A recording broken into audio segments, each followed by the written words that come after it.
Assalamualaikum students. Today we are going to solve the MCQs of Federal Board second year Sindh Board second year chapter number 17. ठीक है जी, 17 के MCQ solve करने जा रहे हैं हम लोग. तो अब अगर आप देखें, a frame of reference is used to locate object. तभी तो फ्रेम यूज करते ताकि हम लोकेशन को मालूम कर सकें. Michelson and Morsel prove experimentally that there exists either and in nature velocity of light was not constant, either did not exist, ether did not exist at all. तो ether के बारे में इनकी स्टडी थी कि ईथर जो है exist नहीं करता, असल में एक स्पेस जो एग्जिस्ट करती है, इससे इलेक्ट्रोमैग्नेटिक वेव ट्रैवल करके जा सकती हैं. Modern view about motion is that all motions are relative. ठीक है जी.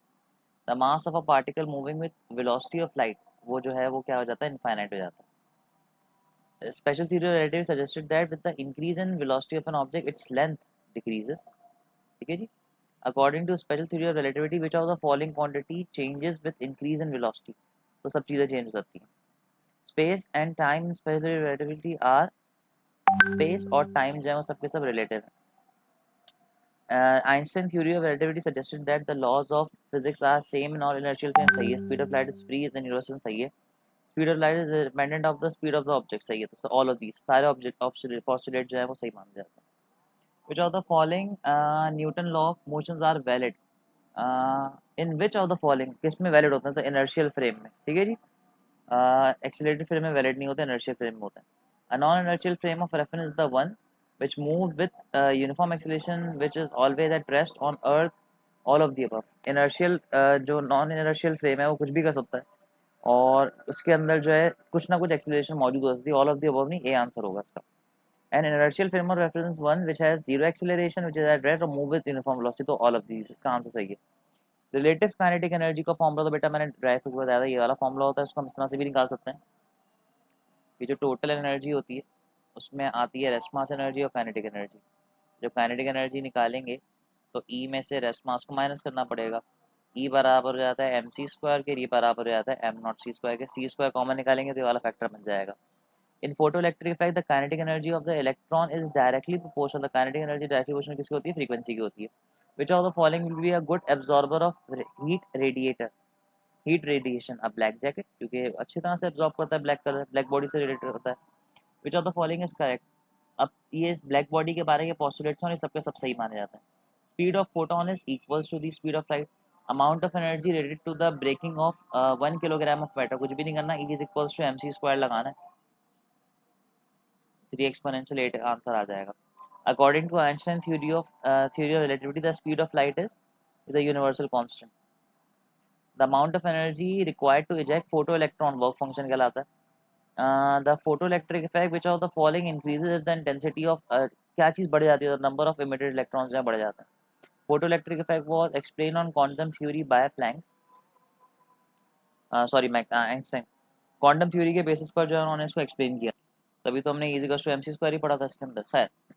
The minimum frequency at which, minimum frequency तो थ्रेशोल्ड फ्रीक्वेंसी डेफिनेशन में आती है. When light of suitable frequency falls on metal and electrons are emitted, the phenomenon is called photoelectric effect. According to Stephen's-Boltzmann law, the amount of energy of all wavelength radiated per second per unit area is directly proportional to the fourth power of absolute temperature. Power of emissivity याद इतना से लिखा था. The absorption power of black body is 100% होती है. 1 लिखते नहीं इसको. The maximum kinetic energy of electron emitted from a metal surface depend upon the frequency. Photoelectric wave is a phenomena in which electrical energy नहीं, light energy is converted into electrical energy. Option B is the right answer.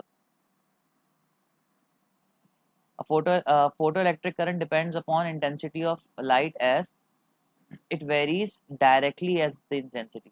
Direct relation है. ठीक है जी. अच्छा जी. Photoelectric effect is obtain most conveniently in, ज़्यादा conveniently किसके अंदर होगा, ऑटोमेटिकली अल्ट्रावायलेट के अंदर, एनर्जी ज़्यादा होती है. In photoelectric effect the function is different for different metals. हर मेटल के लिए अलग होता है. The number of electron rejected when light falls on the metal is proportional to the intensity. Materialization of energy occurs in the process of, material किसमें बनता है, paper production के अंदर बनता है. मिनिमम एनर्जी कितनी चाहिए होती है, इतनी चाहिए होती है. The phenomena of disintegration of photon striking a nucleus into electron and positron, ये दोबारा से पेपर प्रोडक्शन है. अब positron is a anti particle of electron, बात हो चुकी है इस पे. अब देखें, जो फ्रीक्वेंसी का रेशो होता है वही एनर्जी का रेशो होता है. फ्रीक्वेंसी जो है वो 2:1 के रेशो में, तो एनर्जी भी किसके रेशो में होगी, 2:1 के रेशो में. In photoelectric effect, at an experiment at a frequency above cutoff, the number of electrons ejected is proportional to the, फिर से repeat हो गया, number of photons that hit the sample, यानी कि intensity के. In Compton's scattering for stationary electron, the frequency of emitted light is independent. किसके independent होती है? तो वो इंडिपेंडेंट होती है फ्रीक्वेंसी ऑफ इंसिडेंट रेडिएशन के, स्कैटरिंग एंगल के, स्पीड ऑफ इलेक्ट्रॉन के. तो स्पीड ऑफ इलेक्ट्रॉन, क्योंकि स्पीड ऑफ इलेक्ट्रॉन तो वहाँ पे होती नहीं है. Which of the following is not evident for the wave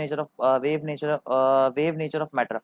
Photoelectric effect, diffraction pattern, electron tunneling, validity or Heisenberg uncertainty principle, या इंटरफेरेंस पैटर्न. तो वेव मैटर की नहीं, इंटरफेरेंस पैटर्न तो काम ही नहीं करता. पासेस थ्रू स्लिट्स, तो वो तो वेव नेचर प्रूफ करता था, लेकिन वेव मैटर वाला ये वाला एक्सपेरिमेंट बिल्कुल काम नहीं करता. लेकिन हमसे यहाँ पे खाली वेव का नहीं पूछा, वेव मैटर का पूछा. तो देखिए फोटो इलेक्ट्रिक इफेक्ट जो है मास नेचर को प्रूव करता है, लेकिन वो वेव नेचर को प्रूव नहीं करता. तो फोटो इलेक्ट्रिक इफेक्ट जो सही आंसर होगा. Of the following what is the best evidence of the wave nature? सबसे बेस्ट एविडेंस कौन सा है हमारे पास? तो कॉम्पटेंस इफेक्ट, तो मैंने बताया भी था आपको जब चैप्टर पढ़ाया था मैंने. Compton's effect explain on particle wave radiation, particle and wave nature of radiation. The phenomenon in which X-ray is scattered from an electron scattered, ये तो फोटो कॉम्पटेंस इफेक्ट की बात की जा रही है. फोटोन की जो फ्रीक्वेंसी होती है वो होती है एच एफ, और ये फ्रीक्वेंसी बराबर हो जाती है सी अपॉन लैम्डा के. बराबर हो जाएगा C upon lambda, H C upon lambda. लेकिन एच सी अपॉन लैम्डा तो है नहीं यहाँ पे. तो बल्कि नहीं, उन्होंने मोमेंटम पूछा ना बेटा, मोमेंटम बराबर होता है एच न्यू अपॉन सी के. तो ये वाला ऑप्शन आ जाएगा.